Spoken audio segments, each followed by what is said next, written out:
सच्चा मित्र मकर संक्रांति स्पेशल। आनंदपुरम शहर में भोला और श्याम नाम के दो अच्छे मित्र रहते थे। वे दोनों इतने अच्छे मित्र थे कि लोग उन्हें सगे भाई ही समझ लिया करते थे। वे दोनों हर सुख दुख में एक दूसरे का खूब साथ देते थे। श्याम के पिता एक अमीर व्यापारी थे और उसकी माँ एक टीचर थी।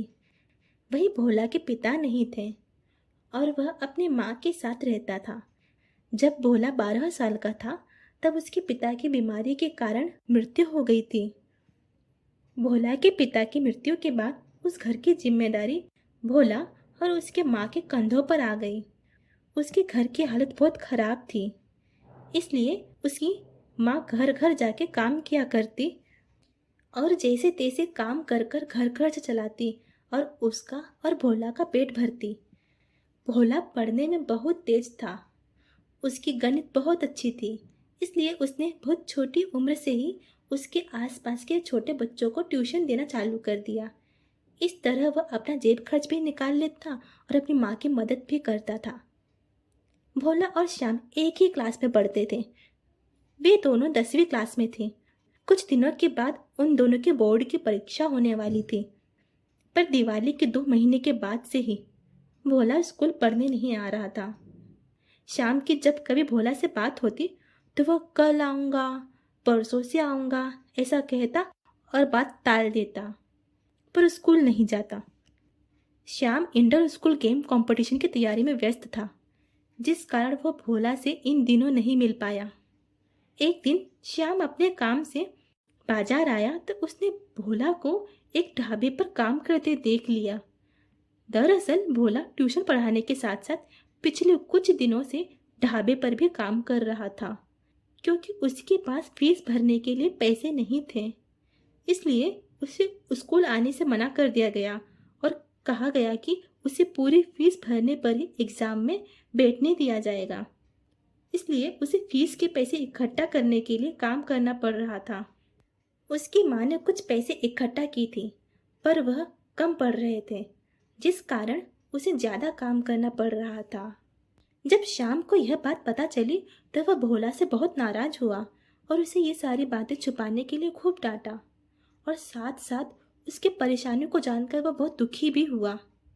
श्याम ने अपने पिता से कह के भोला की फीस भरने की बात कही, पर भोला स्वाभिमानी था और मेहनत से कमाए हुए पैसों में ही विश्वास करता था। इसलिए उसने फीस देने की बात के लिए श्याम को मना कर दिया। श्याम अपने मित्र के लिए बहुत दुखी था और वह उसकी कैसे भी करके मदद करना चाहता था। श्याम ने उसी वक्त भोला की मदद करने का फैसला किया और वहाँ से बाजार चला गया। दूसरे दिन मकर संक्रांति का त्यौहार था, इसलिए बाजार में ढेर सारी पतंगे तिल गुड़ बिक रहे थे। श्याम थोड़ा आगे चला तो उसे एक बहुत बड़ा पोस्टर दिखाई दिया, जिसमें मकर संक्रांति के उपलक्ष्य में पतंगबाजी की प्रतियोगिता के आयोजन के बारे में लिखा था, जिसमें जीतने वालों को 25,000 रुपये का इनाम मिलने वाला था। श्याम बचपन से ही पतंगबाजी में माहिर था, इसलिए उसने पतंगबाजी प्रतियोगिता में भाग लेकर अपने मित्र की मदद करने का फैसला किया। उसने इस प्रतियोगिता में अपना नाम दे दिया। श्याम ने रात भर जागकर पतंग बनाया और उस पतंग का नाम बेस्ट फ्रेंड रखा और दूसरे दिन प्रतियोगिता में अपनी बनाई हुई पतंग ले गया। वहाँ श्याम ने अपना हुनर दिखाया और उस दिन उसकी पतंग सबसे ऊंची उड़ी और उसकी पतंग सभी पतंगों को काटकर सबसे ज़्यादा पतंग काटने वाली पतंग बन गई और श्याम ने पतंगबाजी की प्रतियोगिता जीत ली। उसे 25,000 रुपये का पहला इनाम मिला। वह बहुत खुश हो गया। वह उन पैसों को लेकर अपने माता पिता के साथ भोला के घर आया। उस वक्त भोला अपनी माँ के काम में हाथ बटा रहा था। जब भोला ने श्याम को देखा तो वह बहुत खुश हुआ। जब श्याम ने भोला को बताया कि वह पतंगबाजी की प्रतियोगिता जीत गया है सिर्फ अपने दोस्त के लिए, जिसे सुनकर भोला बहुत खुश हुआ और हैरान भी। और तभी श्याम ने अपने जीते हुए पैसे भोला को देने लगा, पर भोला ने पैसे लेने से फिर से मना कर दिया। इस पर श्याम के माता पिता ने भोला को समझाया कि उसे यह पैसे ले लेने चाहिए, क्योंकि श्याम ने यह सब कुछ अपने मित्र की मदद करने के लिए किया है और यह पैसे उसके मित्र ने मेहनत से कमाए हैं, तो उसे मना नहीं करना चाहिए और अपने मित्र के सच्चे प्रेम का सम्मान करना चाहिए। भोला की माँ भी इस बात से सहमत थी, इसलिए भोला ने वो पैसे ले लिए, पर एक शर्त पे कि जब उसके पास उतने पैसे हो जाएंगे तो वह उसे वापस जरूर करेगा। श्याम मुस्कुरा दिया और मान गया, क्योंकि वह जानता था कि उसका मित्र बहुत स्वाभिमानी है, इसलिए वह अपने मित्र के स्वाभिमान को ठेस नहीं पहुंचाना चाहता था।